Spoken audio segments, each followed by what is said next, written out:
Good evening. This is Akash Bani. The news read by Shubhashachi Bhattacharjee. In Karnataka, political activities have intensified ahead of the Karnataka Congress Legislative Party meeting this evening in Bengaluru to elect their leader. After gaining an absolute majority in the Karnataka Assembly election, the Congress candidates who registered a win yesterday have arrived in Bengaluru. Legislators will discuss further steps to be taken to elect the Legislative Party leader. Meanwhile, speaking to media persons in Bengaluru today, the outgoing Chief Minister and BJP leader Basavaraj Bommai has said that the causes of defeat will be reviewed and suitable steps will be taken to consolidate the party in the state. He urged Congress to fulfill their manifesto promises to the people of the state and said BJP will extend all cooperation to the next government in the state. External Affairs Minister Dr. S. Jaishankar said a multipolar world is feasible only by a multipolar Asia. Addressing the EU Indo-Pacific ministerial meeting at Stockholm in Sweden today, he said the more European Union and Indo-Pacific deal with each other, the stronger will be their respective appreciation of multipolarity. Dr. Jaishankar called on the leaders to consider 6 points which include globalization, Indo-Pacific and leveraging of market shares. On globalization, he said the European Union has major stakes in Indo-Pacific developments, especially as they pertain to technology, connectivity, trade and finance, and it has to, in respect for and observance of the United Nations Convention on the Law of the Sea, UNCLOS.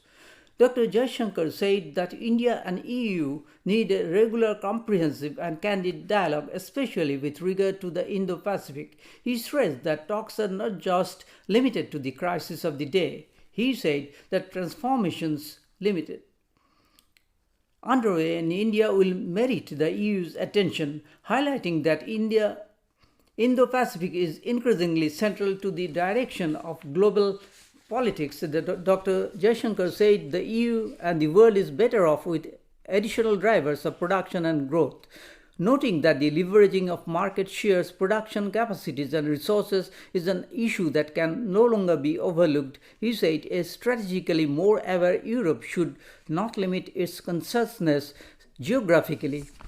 Calling Indo-Pacific a complex and differentiated landscape, Dr. Jaishankar emphasized that EU and Indo-Pacific will become stronger if they deal more with each other.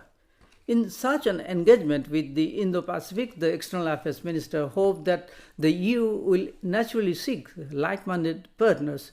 India is certainly among them, he added. He said any evolution of the Indo-Pacific will naturally factor in the Quad as a platform for global good. Dr. Jaishankar arrived in Sweden for a 3-day visit to participate in the EU Indo-Pacific Ministerial yesterday. Dr. Jaishankar met his Swedish counterpart Tobias Billström and his Japanese counterpart Yoshimasa Hayashi in Sweden. He met with his Indonesian counterpart Retno Marsudi and Singapore's Foreign Minister Vivian Balakrishnan at the EU Indo-Pacific Ministerial.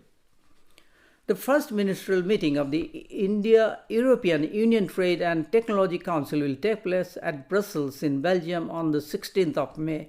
Commerce and Industry Minister Piyush Goyal is one of the co-chairs along with External Affairs Minister Dr. S. Jaishankar and Minister of State for Electronics and Information Technology Rajiv Chandrasekhar.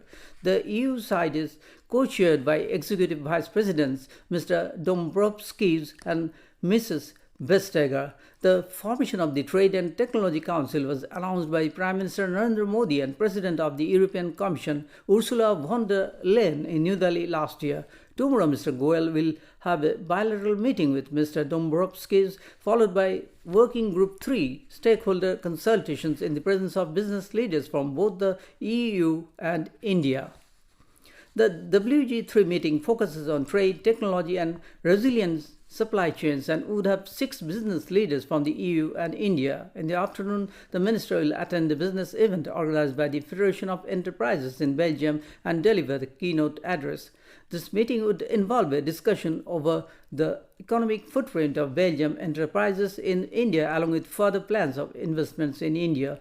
Besides, the 3 Indian ministers would also call on the Belgian Prime Minister as well as the President of the European Commission. The Defense Ministry has approved the fourth positive indigenization list of 928 strategically important line replacement units, subsystems, system spares and components. Defense Minister Rajnath Singh has approved the fourth positive indigenization list with an important substitution value worth 715 crore rupees to promote Atmanirbharta in defense and minimize imports by defense public sector undertaking. That's all in this news bulletin. Namaskar.